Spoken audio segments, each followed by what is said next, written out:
Coming up on New Day at Arirang, Yoon Suk-yeol officially begins his 5-year term as South Korea's new leader as of midnight.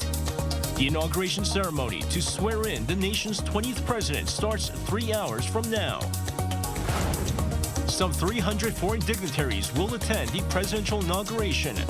This includes the U.S. Second Gentleman and China's Vice President. Meeting in Seoul on the eve of the inauguration, South Korea's Foreign Minister nominee Park Jin and Japanese Foreign Minister Yoshimasa Hayashi vow efforts to promptly restore sour Seoul-Tokyo bilateral ties. Hello and welcome to New Day at Arirang. It's Tuesday, May 10th, 8 a.m. here in Seoul, South Korea. I'm Woo Soo-young. And I'm Lee Seung-jae. Thanks for joining us this morning because over the next hour, we'll be giving you the top headlines of the day and experts' insights on some of the key issues facing Korea and the rest of the world. Now, of course, our top story this morning, South Korea's new President Yoon Suk-yeol officially began his 5-year term in office at Tuesday midnight. And while the Poised bells chime echoed in central Seoul, the country's 20th president was already at work meeting military officials. Kim Yo-sun has more. At Tuesday midnight local time, South Korea's new president began his term. In downtown Seoul, the Poised bell rang out to mark the occasion.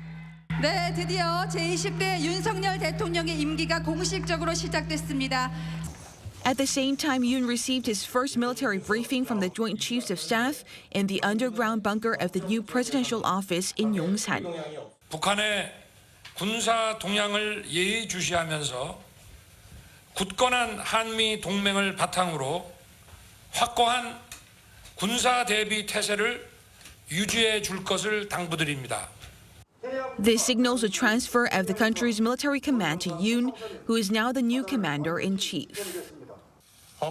In accordance with Article 74 of the Constitution, the military command has been transferred to the president as of midnight, May 10, 2022.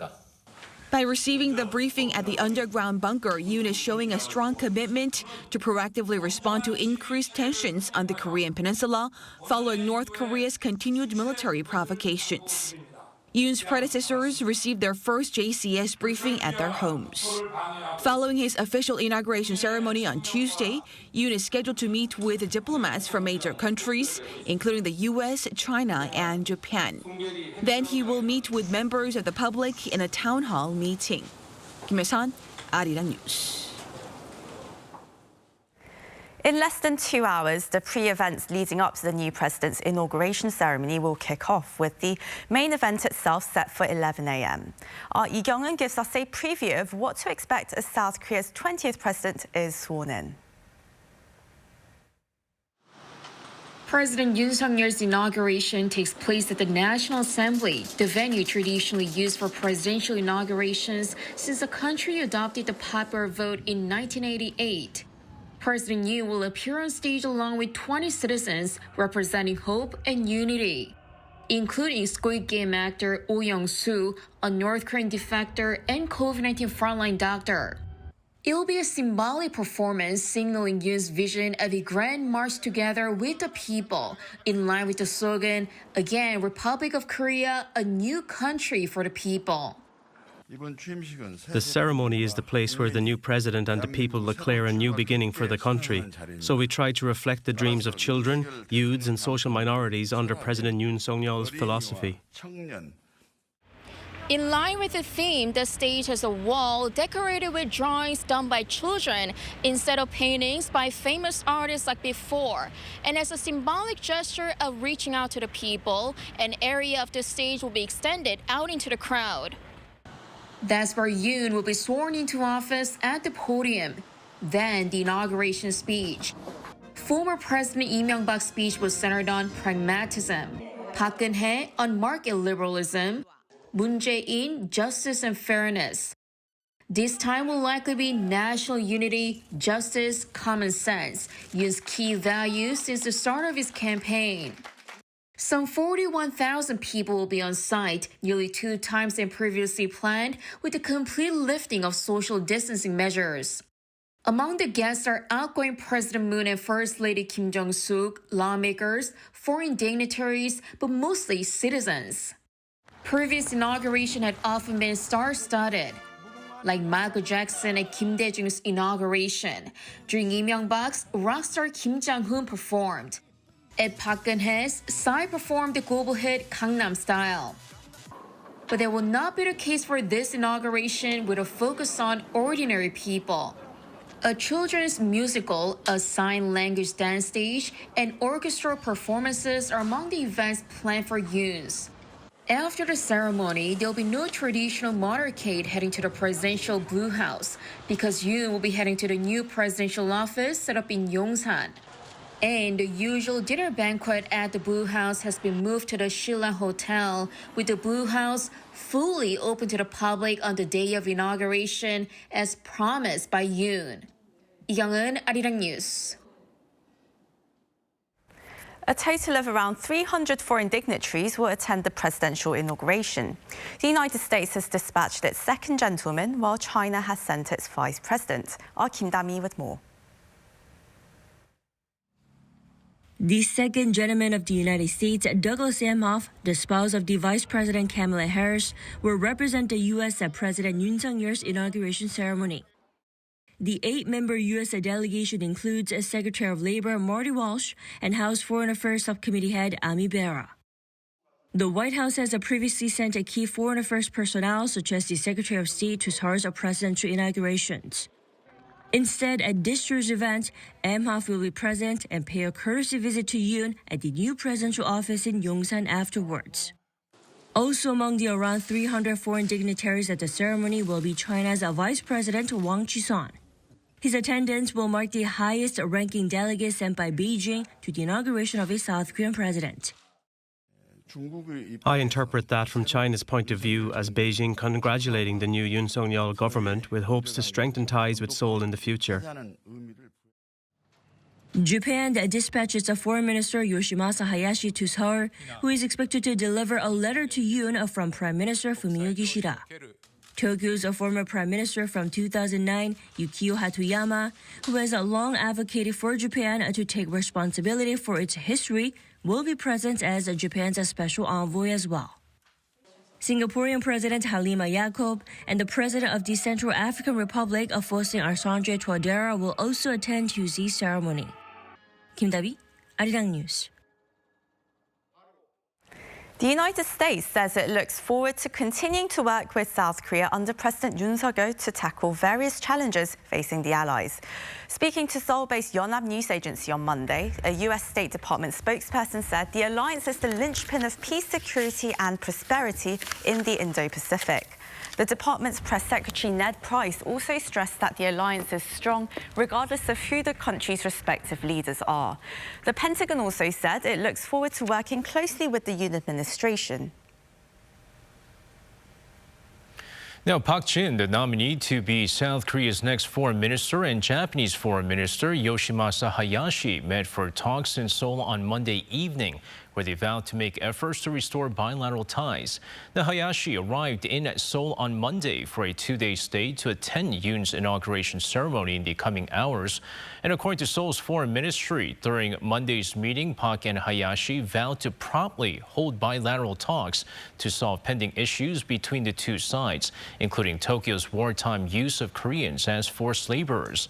Now, Park said the two nations need to rekindle the reconciliatory spirit of a 1998 declaration between then South Korean President Kim Dae-jung and then Japanese Prime Minister Keijo Obuchi. Now, they also agreed on the need to strengthen ties between Korea and Japan, as well as between South Korea, the U.S. and Japan. Hayashi's trip marks the first time in 4 years for a Japanese foreign minister to visit Seoul.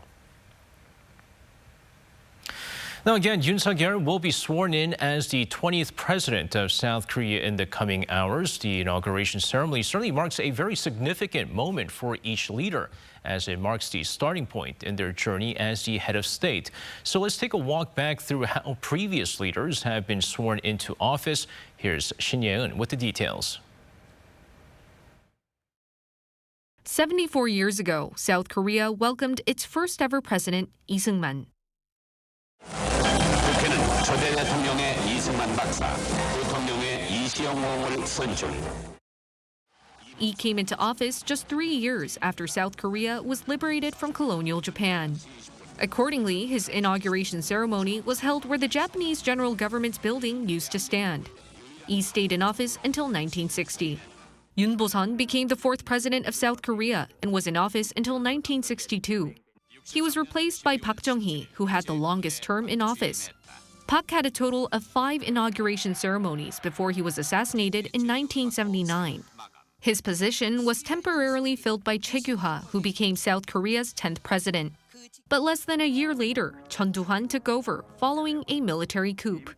He came into office via indirect election at sports stadiums nationwide and accordingly held both his inauguration ceremonies at Jamsil Arena in Seoul. It was only from President Roh Tae-woo when South Korean civilians were able to vote for their own president. Also, the amended constitution limited a president to just one term of 5 years. As inauguration ceremonies became pillars of South Korea's newfound democracy, they started taking place in front of the National Assembly.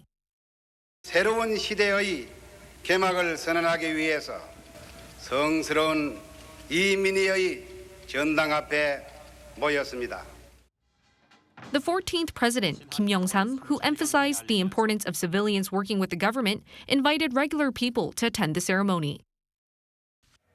오늘 탄생되는 정부는 민주주의에 대한 국민의 불타는 열망과 거룩한 희생으로 Kim Dae-jung came into office when the IMF crisis hit Korea. During his inauguration speech, he promised to bring the country out of economic hardship. 국민 여러분은 나라의 위기를 극복하기 위해 금모으기에 나섰습니다. 이미 20억 달러가 넘는 금을 모아주셨습니다. As Korea developed both economically and politically, the following 3 presidents, Roh Moo-hyun, Lee Myung-bak, and Park Geun-hye, invited more civilians to their inauguration ceremonies. A total of 60,000 were invited. South Korea's 19th president, Moon Jae-in, didn't have a grand ceremony as he took office hurriedly after the impeachment of Park Geun-hye. Instead of speaking in front of a crowd, he made a pledge in front of the National Assembly. Now attention turns to the incoming president Yoon Suk-yeol and his inauguration ceremony, which takes place on Tuesday, May 10th. 신예은, Arirang News.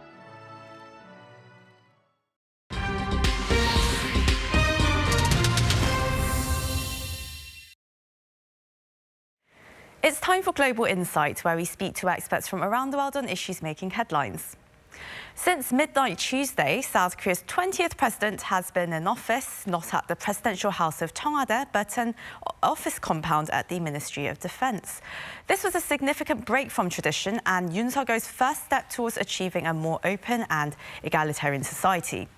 Yoon's government hits the ground running as the nation faces various challenges hit by the pandemic, chronic societal issues and global uncertainties that affect the livelihoods of the South Korean people. So how will the Yoon administration face these challenges? To get a hint, we today invite Dr. Bong Young-sik, Research Fellow at Yonsei University Institute for North Korean Studies, and David Tizard, Assistant Professor of Politics at Seoul University, who joins us in studio today. And, well, a very warm welcome to you both. Very pleased to be able to speak to you today on this very exciting day. And, well, my first question to you, Professor Bong. Now, the Moon government, for the past 5 years, strove to achieve an inclusive nation, as he called it, based on income-driven growth and rooting out what he called social evils in order to achieve a fairer society. So what will be the vision of the incoming Yoon administration amid various challenges? I mean, what kind of society do you think they're going to aim to achieve? Well, it may sound paradoxical, but the missions of the new Yoon Suk-yeol government would be almost the same missions that the previous Moon Jae-in government pursued for the past 5 years. You mentioned unity of the society, fairness and prosperity. So based upon the 2 principles of South Korean society, which is the liberal democracy in politics and market economy in economy, that the Yoon Suk-yeol presidency will try to promote the liberty of the citizens and the market economy and fairness in the society.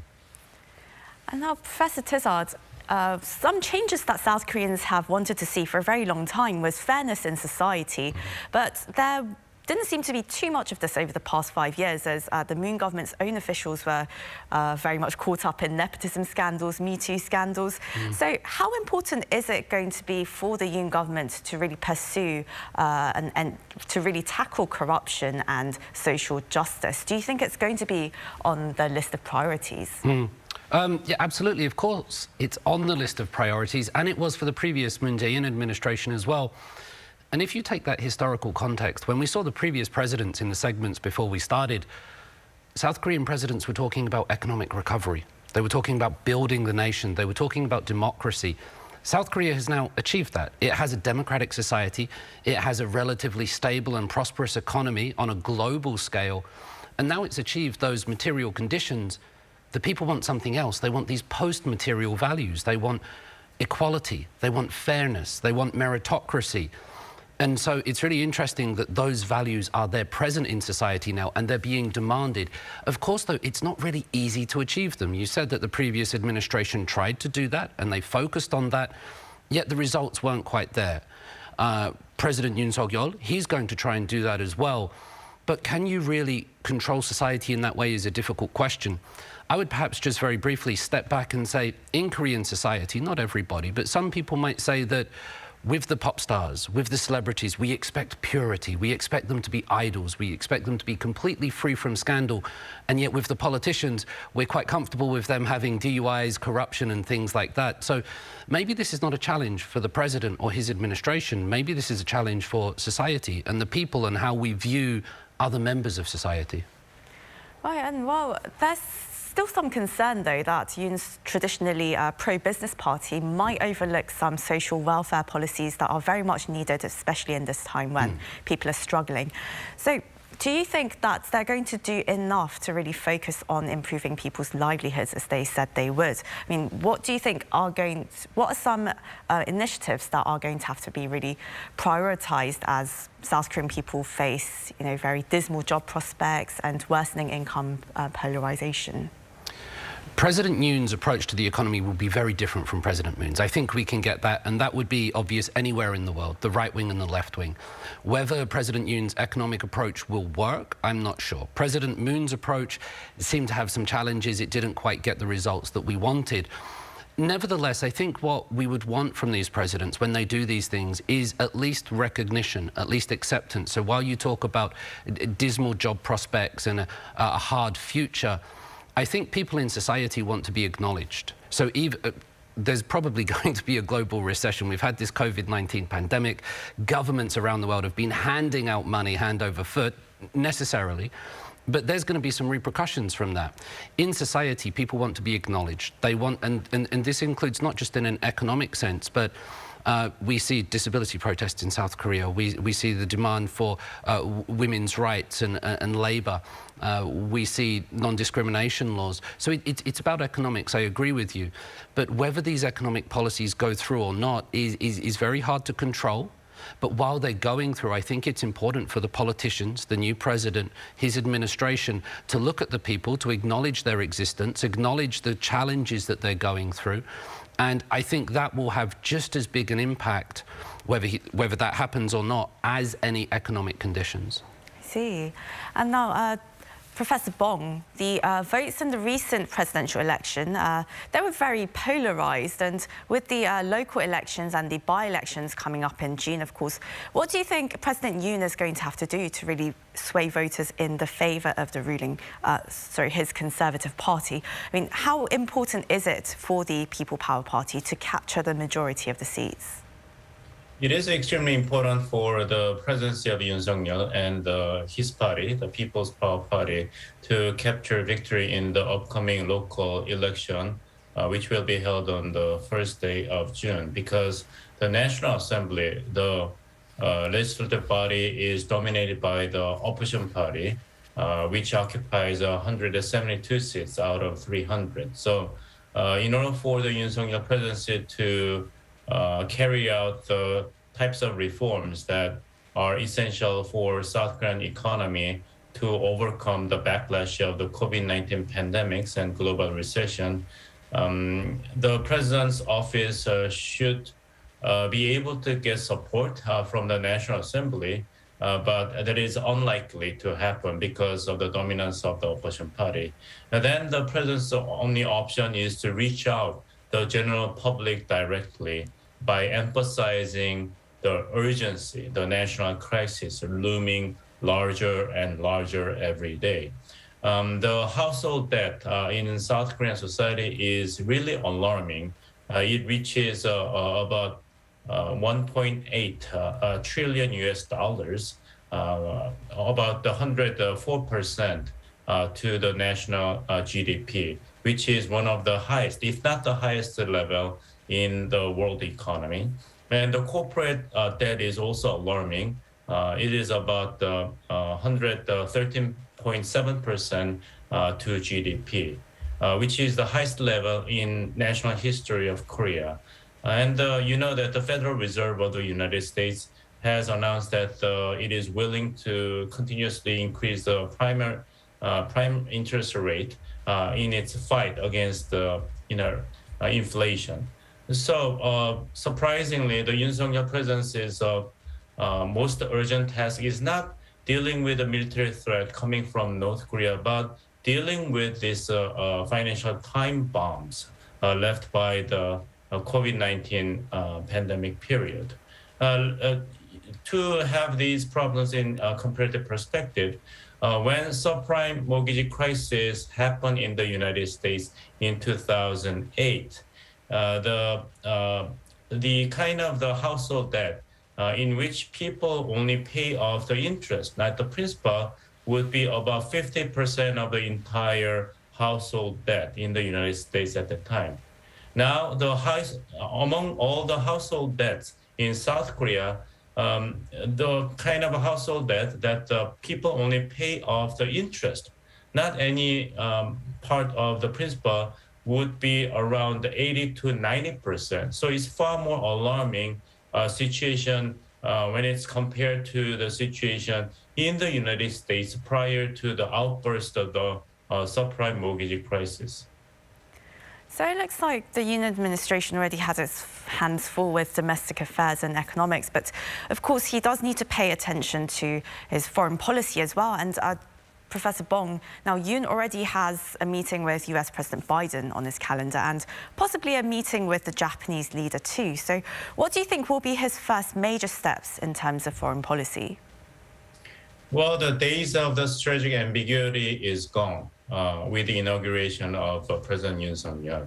I think the Yoon Suk-yeol's foreign and national security policy will be made in the directions to take full advantage of the global standing and power of South Korean economy and modern technology, as well as its own armed forces.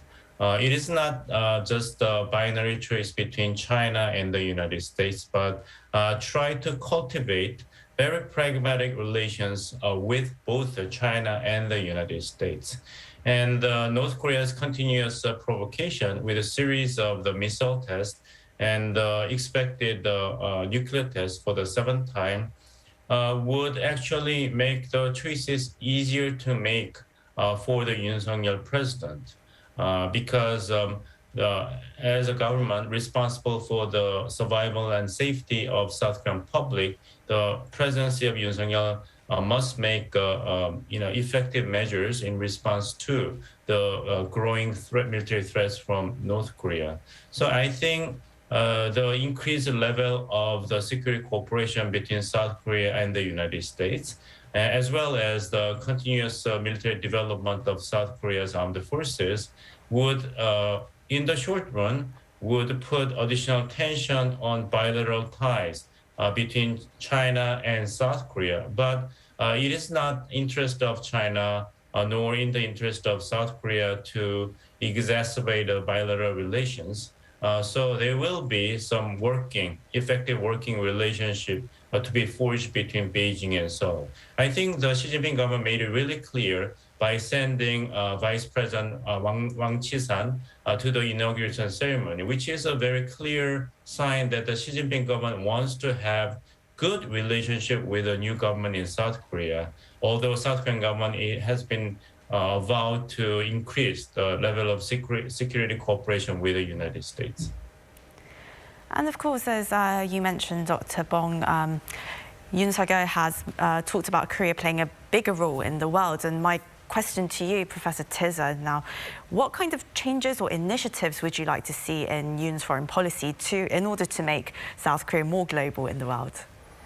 Well, first of all, I don't think it's really my position to tell South Korea what they should be doing with their position in the world, because what they've done so far is working, I would suggest. South Korea's position in the international arena has probably never been higher. And going into lectures here, the interest in South Korea from abroad is genuine. I get people from all over the world coming to lectures, coming to South Korean campuses. And there's a fascination with Korea. People want to be here, and this is because of South Korea's cultural successes, the dramas, the movies, the music. South Korea now has a place in the world where it has options. It doesn't have to ask for attention anymore. We also know that in this modern world, problems, issues, they are global. You cannot really isolate yourself, whether it's in terms of disease, in terms of terrorism, in terms of economy. South Korea now has the position to do what it wants, and it will be interesting to see where it positions itself. We've heard Dr. Bong say that it has to sort of mediate this position between America and China, but then we get positions of human rights, and where will he go with that? I think also an interesting conversation will be around multiculturalism. As someone who lives and works here in South Korea, we get more and more people coming into South Korea. The country is becoming more multicultural, and we get this idea of a global citizen and international values and ideas. Can that become more prominent in South Korea? That's more domestic than an international thing, but I think the world is becoming both domestic and international at the same time. And if South Korea wants to see it internationally, it has to have those multicultural values and ideas if it wants them. It has to have them domestically as well, not just when it steps on the plane and goes overseas. It needs to be for the people here, I would think. So that's a challenge. Whether they choose to address it or not will be the choice of the new administration, but that's something personally that I would like to see take place. Right, so maybe globalism begins at home, and it's a question of whether the Yoon administration can really leverage all these cultural successes that South Korea has seen. And well, Professor Bong, now, of course, in terms of foreign policy, North Korea is very much the #1 priority agenda for Seoul. And well, who do you think will be Yoon's point man on North Korea policy as we continue to hear more and more about Pyongyang possibly resuming nuclear testing very soon? Absolutely. Since the 8th Party Congress held in January 2021, North Korean leadership announced that it will pursue 5-year midterm national defense capability programs. And the 7th nuclear test would be a part of this long-term developmental plans announced by North Korea, alongside with the previous series of the missile tests. So unfortunately, it is almost given that the North Korean leadership is going to conduct another nuclear test in order to complete its capability to top a nuclear warhead on the tactical nuclear warhead on the short range and the intermediate range of missiles that would target U.S. forces and civilian populations in South Korea and Japan, as opposed to North Korea's pursuit of a different type of missile, which is intercontinental ballistic missiles to carry nuclear warhead to the territory of the United States. Now that what should the Yoon Suk-yeol government of South Korea do in response to North Korea's military development? Yoon Suk-yeol government has avowed that the door remains open for both Koreas to have a meaningful dialogue and even economic cooperations, especially with regard to humanitarian assistance provided for North Korean people. But it is basically up to the strategic decisions of the Kim Jong-un leadership in North Korea whether North Korea is going to respond to these initiatives provided by South Korea, which are already on the table.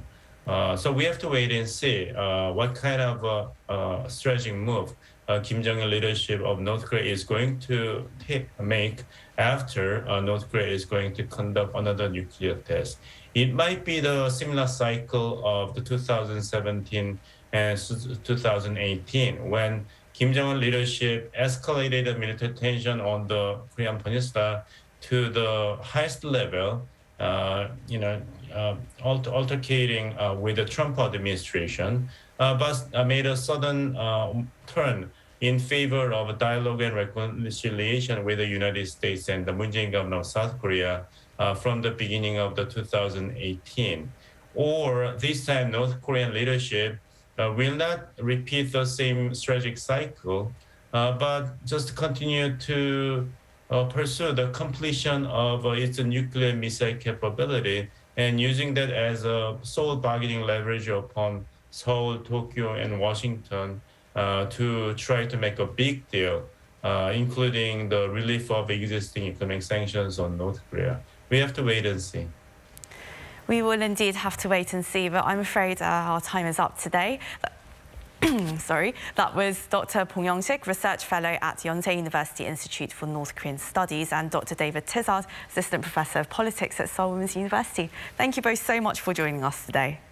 Thank you.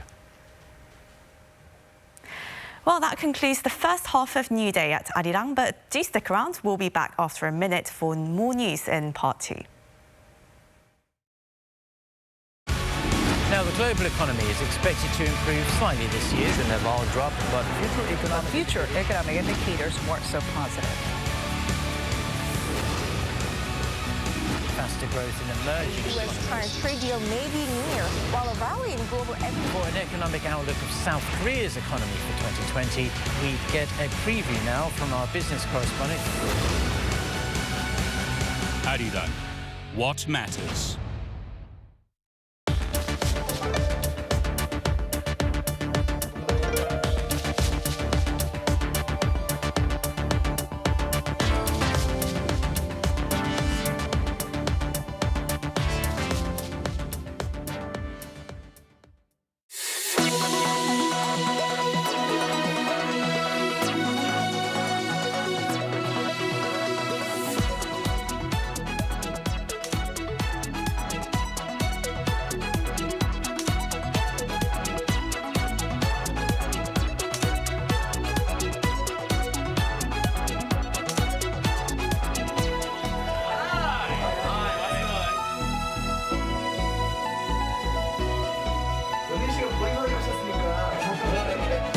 What made this all possible? LiDAR technology is being used to improve accuracy.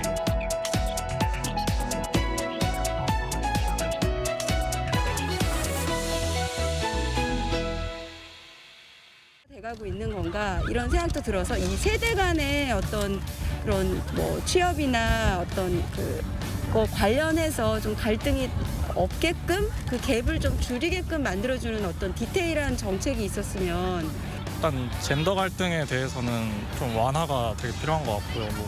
요즘 학생들이 너무 교육열이 세기도 하고 경쟁이 치열하다 보니까 그런 분위기를 조금 완화시켜줄 수 있는 정책들이 많이 있었으면 좋겠습니다. 국민들 사이에 지역 갈등이든 세대 갈등이든 이런 갈등이 있으면 발전하기 어려운 것 같아요. 그리고 정책을 실현할 때도 참 장애가 될 텐데 그런 것들을 좀 세심하게 배려해서 정책을 세웠으면 좋겠습니다.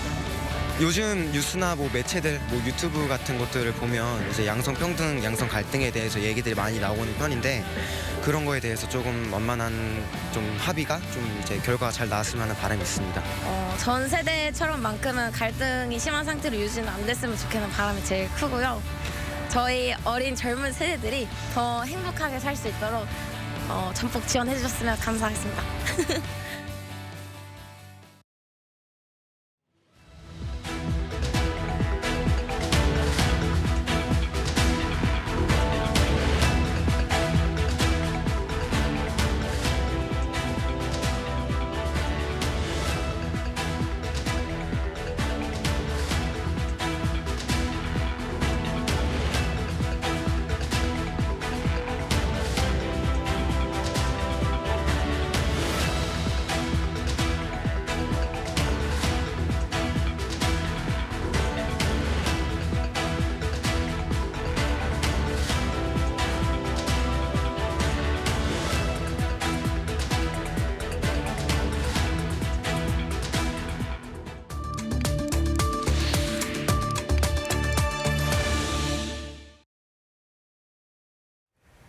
Welcome back. We're at the second part of New Day at Arirang, and we start with On Point, where we speak to experts to delve deeper into some of the key issues in the spotlight right now.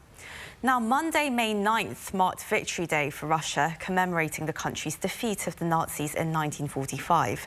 But Victory Day this year was made all the more significant for Vladimir Putin, as it was a chance for him to leverage the symbolic significance and propaganda value of the day to announce a military achievement in Ukraine. That's right, but how is Putin planning to continue his invasion of Ukraine after Victory Day, and what are some things that the new administration here in South Korea has to tackle moving forward in regards to the Ukraine crisis?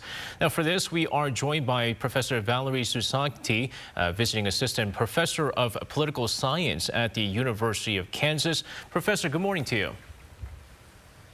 Hello.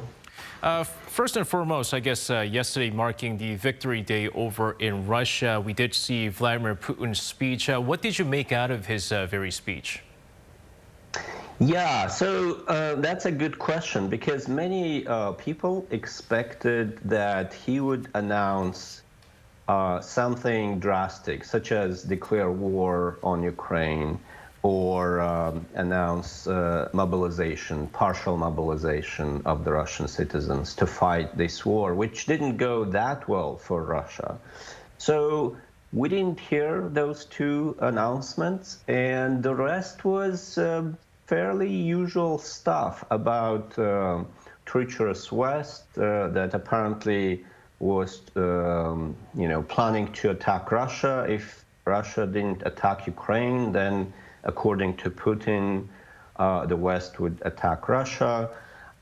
So it's something that many Russian citizens have heard quite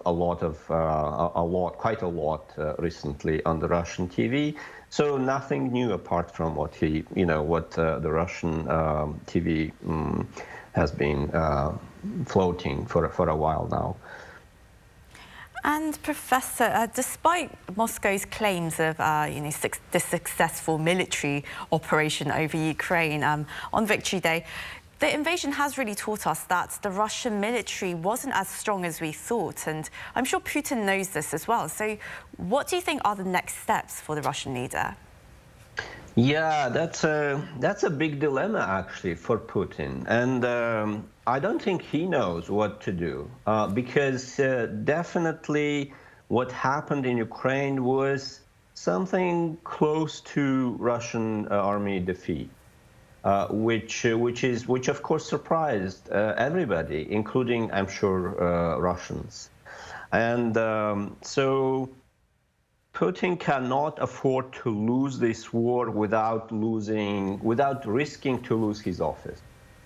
So, which means he will step up effort to try to get something that would resemble like winning this war. At the same time, Ukrainian government is really reluctant to make any concessions to make any concessions to Russia, because the Ukrainian government, the Ukrainian army appear to be if not on the winning side, it appears to be doing fairly well, and also the West pledged support for Ukrainian army. And so I think we will see more fighting before we will see peace. Yeah, certainly. I mean, a lot of these assistance, whether it be weapons assistance from different countries, certainly helped Ukraine. And speaking of which, I mean, the former Moon administration, we saw them kind of refusing to assist Ukraine with these so-called lethal weapons. Of course, trying not to deteriorate any kind of bilateral relations that South Korea and Russia had before, of course, being called a unfriendly nation. But I mean, before this, I mean, they certainly did have a very amicable relations. Moving forward now, with the next Yoon administration now starting off today, how do you think that South Korea is going to move on with Ukraine and possible assistance on that? Yes, that's a great question. So I gather that Yoon's administration is somewhat closer to the U.S. in terms of its policies. So we could expect that the new administration will try to make some amends in terms of, if not like supporting Ukraine materially, at least perhaps rhetorically. And we can expect that the government of South Korea will strictly adhere to export controls, specifically in terms of technology, because Russian economy heavily depends on imported high tech, basically. So, such as all kinds of electronics that we can think of.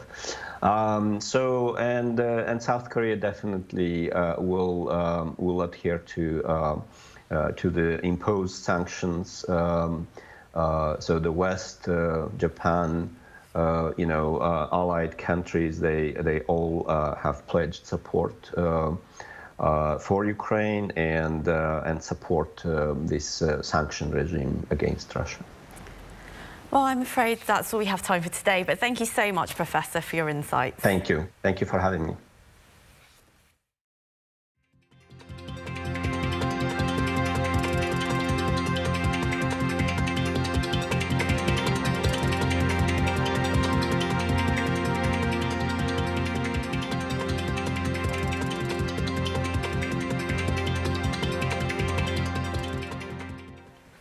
U.S. stocks dropped sharply on Monday, with the S&P 500 hitting its lowest level since April 2021. That ended below 4,000 for the first time in over a year. The Nasdaq was down more than 4% in a sell-off led by mega-cap growth shares as investors grew more concerned about rising interest rates. Now, among the hardest hit in the recent sell-off are technology and growth stocks, whose valuations rely more heavily on future cash flows. Now, the local economy saw a slight rebound from the pandemic, according to a report by the Korea Development Institute. But the volatile situation in Ukraine and other factors disrupting supply chains are spiking prices of commodities and other materials, which is a problem for many businesses out there. Kim Hyun-sung with this report. The South Korean economy is recovering from the pandemic, but there are still major risks ahead. According to a report by the Korea Development Institute released on Monday, the service industry has been recovering, as have jobs, at least through this March. Experts project that the lifting of the social distancing curbs will continue to help fuel a robust economic rebound. March also saw strength in semiconductors and the pharmaceutical industry. Growth in production overall rose 3.1% in March. But that could soon be hampered by the volatile situation overseas. China's COVID-19 lockdowns and Russia's invasion of Ukraine are continuing to disrupt supply chains and drive up raw material prices. According to the report, as a result, South Korean exports are already slowing down. And car makers are seeing a dampening of production, with output declining from the year before. The impact of higher prices overseas, not just for fuel and food, is being felt by South Korean companies. The prices of bituminous coal, a vital ingredient in cement, have jumped more than threefold, while rebar prices have risen 64%. This has caused shutdowns at around 200 construction sites in the southern regions of Gyeongsang-do province, including Busan and Ulsan, with concrete and rebar suppliers going on strike until they get an increase in their contracted prices. The construction of new apartments had to be halted because of the availability of construction materials. I think it's going to have a devastating effect upon stability of housing prices down the road, I think at least in a couple of years. Suppliers in the capital region are also scheduled to discuss the possibility of a strike this Wednesday. If they also go on strike, about 70% of South Korea's construction sites may come to a halt and further deepen the long-term economic impact. Kim Hyun-sung, Arirang News. Seoul City is hosting its annual sports league for amateur athletes. It's open to all residents here in the city who hope to take part in any of the 8 designated events, including football and basketball. Registration for some 12,000 participants is now open. The league begins in June and lasts 6 months. Participants will go through preliminary rounds and the finals, and winners can garner prize money of up to 1 million Korean won, roughly $800.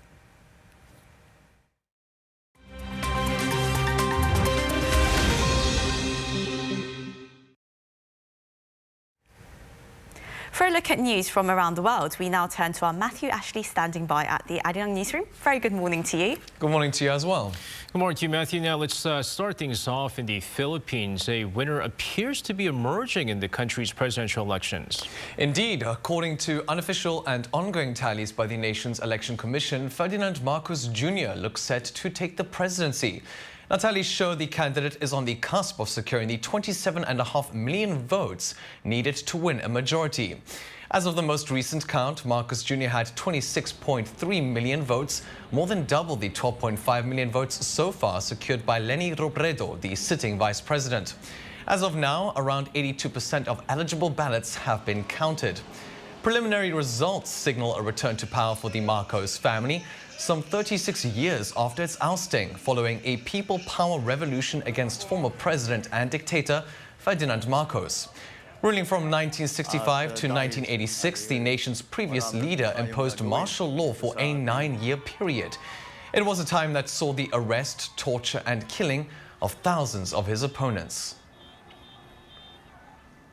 Looking to Sri Lanka, as the nation's Prime Minister Mahinda Rajapaksa resigned on Monday to make way for a unity government to handle the country's worst economic crisis in history. The move also came mere hours after clashes broke out in the capital, Colombo, where ruling party supporters stormed an anti-government protest camp. This despite a nationwide curfew and state of emergency that was imposed earlier by the Prime Minister's younger brother, Sri Lankan President Gotabaya Rajapaksa. Reports indicate that 5 people have died, including a ruling party parliamentarian, while over 190 have been injured. Russia's ambassador to Poland was soaked in red paint on Monday by protesters voicing their opposition to Moscow's war on Ukraine. The incident occurred as Sergei Andreev went to lay flowers at the Soviet military cemetery in Warsaw to mark the 77th anniversary of the Soviets' victory over Nazi Germany in World War II. Now, the day honors the 27 million Soviets who died during the war. However, Russia's invasion of Ukraine tainted the event, with Poland opposing any significant commemoration in a show of support for Ukraine. Footage uploaded to Twitter showed the protesters surrounding the Russian delegation chanting fascists before Andreev was doused in paint. He was ushered away unharmed. Airline passenger traffic is recovering faster than anticipated from the COVID-19 pandemic. Speaking to Reuters Monday, the Director General of the International Air Transport Association, Willie Walsh, said the steady easing of virus restrictions around the world has released pent-up demand. He added the near-term prospects look positive, despite challenges caused by high oil prices, inflation and workforce shortages. Long-term, the head of the association said he believes pre-pandemic levels of traffic could return as early as 2023, spurred on by an expected high turnout for next year's summer season. A British jet suit company is giving emergency services the ability to improve search and rescue missions in remote locations. The suit's inventor and developer, Richard Browning, conducted a test flight in northern England and completed a 750-meter climb over 2 kilometers in just 3 minutes and 40 seconds. Browning said that the cost of the jetpack is only a fraction of what is spent on a helicopter and crew, with paramedics now receiving lessons on how to operate the suit. Consisting of 2 turbines, the 3D printed suit is able to reach speeds of 128 kilometers per hour and is capable of climbing to an altitude of 3,650 meters.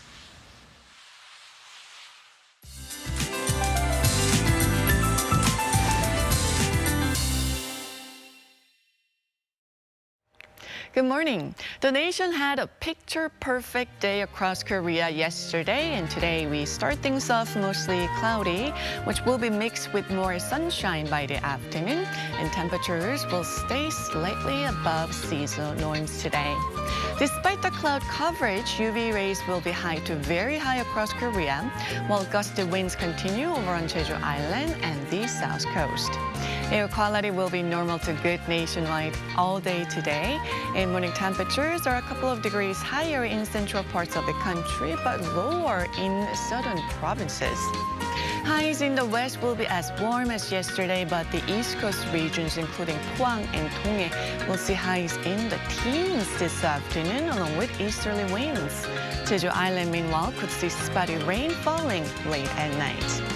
Well, we will be seeing more clouds and sunshine through the rest of the week, with highs staying seasonal averages. With that, here's a look at the weather conditions around the globe.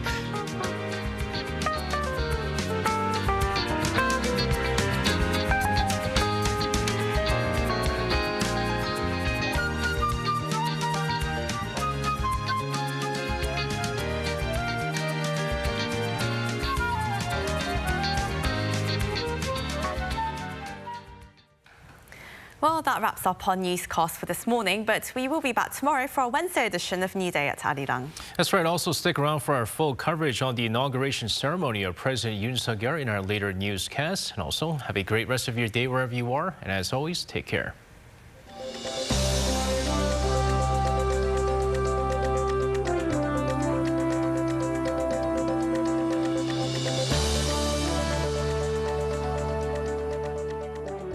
환영합니다. 웰컴 투 대구.